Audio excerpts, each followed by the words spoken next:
last but not least, we have all the way from Mexico, Pedro Zapata, right, medical radiologist, all right, to be talking about innovation in 3D printing for bone tumor assessment using 3D printing for bone tumor evaluation and surgical planning. All right, so without further ado, Hello. Hello, everyone. Thank you for having me here in this meeting today. So I would like to start by acknowledging the excellent and very interesting presentation by Sami and Matthias. As Roland says, I'm a radiologist. Today I will be sharing my particular focus on custom 3D printing for the assessment and surgical planning of osteosarcoma, which I have been working on the past few years. I'm a PhD student at one university from Mexico, Tec de Monterrey, where my research focus on the application of 3D printing technology, mainly in creation of low-cost model for surgical planning in osteosarcoma. Collaborating with experts from various fields has helped me grow professionally and personally. Their insights ensure me we focus on what truly matters and striving for the best outcome for the patient. A crucial team member, not pictured here, is the patient. Their trust and feedback are invaluable. This trust motivates me to improve and innovate continuously. Patients' experience guide me personally to serve their needs better and inspire me to push the boundaries in osteosarcoma treatment. Like a little bit about osteosarcoma is the most common malignant bone tumor, mainly affecting adolescents, young adults. It's make up a large portion of bone cancer. Most cases occur, as some of you know, in long bones like femur or humerus, but some involve spine, maxilla, jaw, or pelvis, which are more challenging for treatment. That's why precise surgical planning is crucial to ensure clear margins and preserve function, greatly impacting the recovery and quality life of the patient. This is the normal path for the patient evaluation and treatment workflow. Like, I mean, it's synthesized. It's a lot of steps there in the beginning and in the end, but this is for an example. First, the initial consultation where the patient said, I have something here. It hurts. So they perform the physical exam, and the first study that they ask are for an X-ray. The X-ray is the initial evaluation image, but it's not useful for 3D modeling or 3D printing, of course. So the second part is when the second stage is when the patient go again for the initial consultation, and they ask for further examination as MRI or CT. The MRI is essential for characterizing and defining the tumor extent. It provides detailed information for soft tissue invasion and joint involvement. And as you know, the CT also used in these cases, but in the normal path is only used for biopsy planning or staging, like they ask for CT of the chest and the abdomen, but not in the initial evaluation studies. Here are some examples of these images. The last one are the radiograph and the X-ray of distal femur when it's showing the Cutman triangle, a classic sign of osteosarcoma where the tumor leaves the periosteum of the bone. The center, as you a lot of see here, is MRI scan showing a large mass, heterogeneous mass, typically the aspect of osteosarcoma. And in the right image is a CT scan, a coronal reconstruction useful for identifying lesions and pathological features, like this one has a pathological fracture. Now, the new path for the patient evaluation and treatment using a 3D printed model is quite different, as it may look very the same. The first two steps are the same. I mean, the initial consultation, but when the traumatologists know that is going to have a 3D printed model for the patient, they don't ask only the X-ray or not only the MRI. They ask also the the CT scan.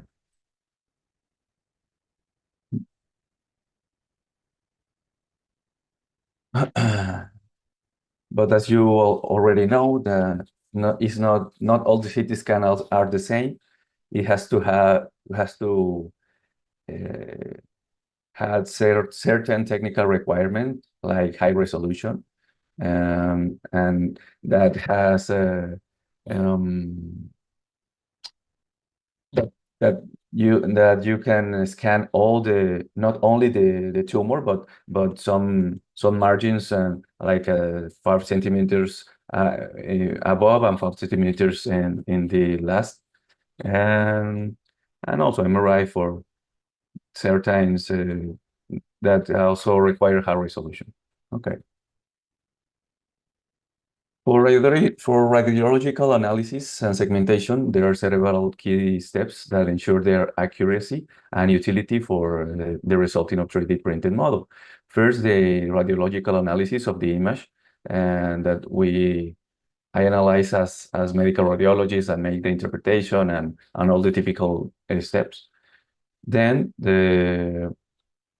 the next step is the segmentation. For my PhD project, I use 3D slicer to perform the segmentation of the images.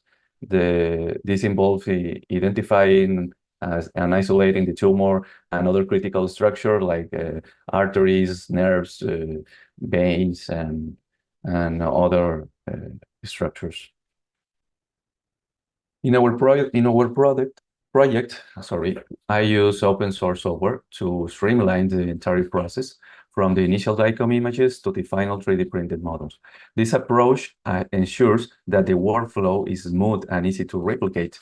By using open source tool, we make it accessible for anyone who wants to implement our method.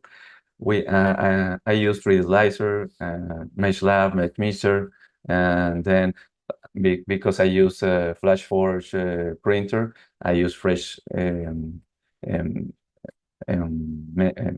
Print for the lamination. Now, when we already have the 3D printed model in FDM machine with PLA and material, then has to be a validation. For this project, we do like a very rigorous, I mean, for me, control quality, that we start using calipers, like the normal millimetric calipers, and to ensure that the dimension are soon for the ones that we made in the CT scan. But then we scan each model with a CT scanner to create a new DICOM files. These files are converted into STL files, which we then compare to the original STL file using Cloud Compare. This comparison helps us to ensure that the final printed model are accurate and true to the original design. The surgical planning process is significantly enhanced by 3D printed model. I love the phases of the orthopedics when I first hand them the physical model. The first one of the orthopedics, the first time that he has the model, he starts to drawing in the model to make the surgical plan. So it was very encouraging for keep the work that we are doing. This is a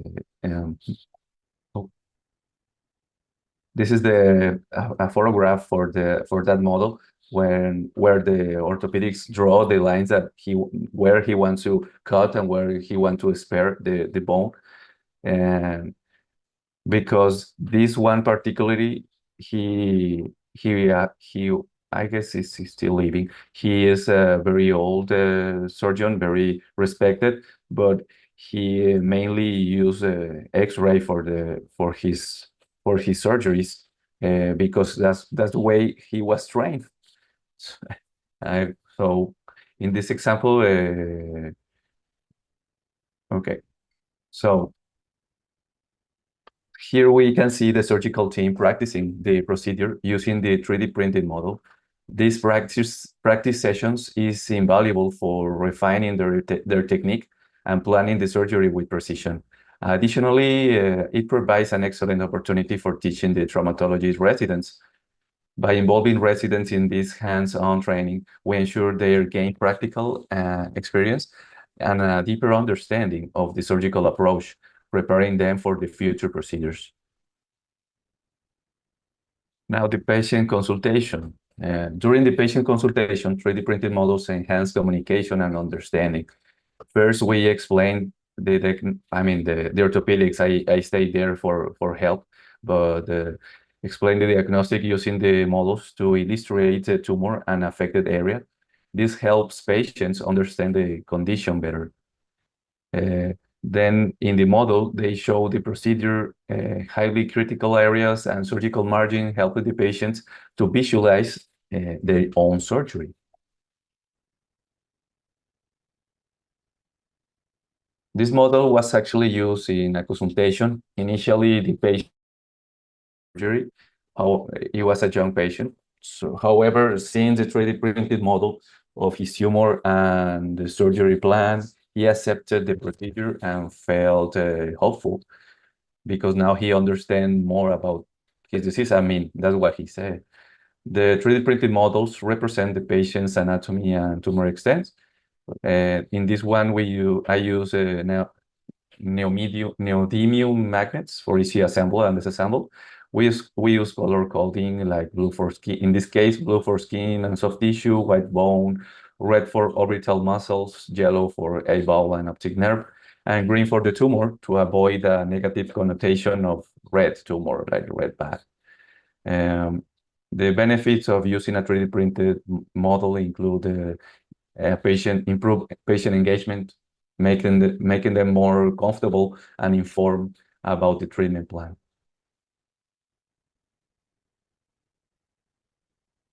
Okay.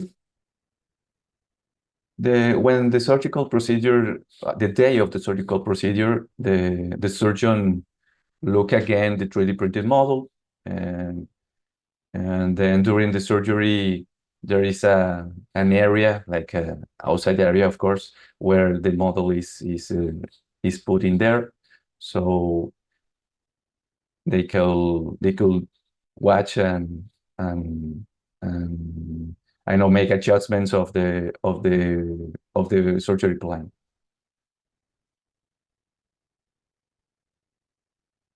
Here we see the surgeon comparing the actual tumor and the bone with the 3D printed model. This highlights the model accuracy and utility in replicating the patient anatomy. By having an exact replica, the surgeon can better plan and execute the surgery, ensuring all critical areas are addressed. This side-by-side comparison shows the effectiveness of using 3D printed technology for surgical planning. I mean, for me and for our team. Surgeon says that our model makes surgery safer and faster. I mean, for them, even the most experienced one, they feel. I mean, it's not to sound unsensitive, but regularly the the surgeons in these cases, when they are in public places, they have a little time for each patient to plan the surgery, even though is a very challenging or very life-changing for the patient. They use I mean, like 15-20 minutes for the planning, but with the 3D printed model they can touch it and they can do it like all the things that they do in their head, they can do a lot faster and easier if they have the model in their hands. In terms of efficiency, it for us, I mean for me, it takes less than 24 hours to produce one model. Like when the surgeon says I have a case, here are the MRI and CT, and segmentation, modeling, printing is about 24 hours, like 2 days of work. Each model uses approximately 300 grams of material. I try to stay in that limit, and cost about $30. So I also develop the cost formula for administratives to calculate the expenses of creating each model. And this formula, I mean, making accounts printing time, the amount of material used, ensuring that we can accurately determine the cost of production. Of course, the formula does not include the payment of the engineers and doctors here. In this article, we discuss our work on a case involving a young man with recurring osteosarcoma in the left maxilla, the case that you will see in the past slide. Our use of 3D printing model significantly aided in the diagnostic, workup, surgical planning, and procedure. There have been involved, in this case particularly, plastic surgeons that they never used the 3D printing model before, and they was thrilled also. In conclusion, we focus on democratizing 3D printing technology to improve patient care. By making this technology more accessible, we enhance surgical outcomes and patient understanding. We provide cost-effective solution without compromising quality, or trying not to compromise quality, using open source software and efficient workflow. Our team of highly trained professionals works within a multidisciplinary framework, following well-established action plans and strict quality control. Looking ahead, we are committed to making advanced medical technology accessible and affordable, because there are rural areas that has not access for this technology, so we can do like a teleradiologist or something like that, and then send the 3D printed model. Thank you for your attention. I'm now happy to answer any question, and I'm happy to attend in this online meet. I would love to connect with you on LinkedIn to stay in touch and continue our professional conversation. Thank you.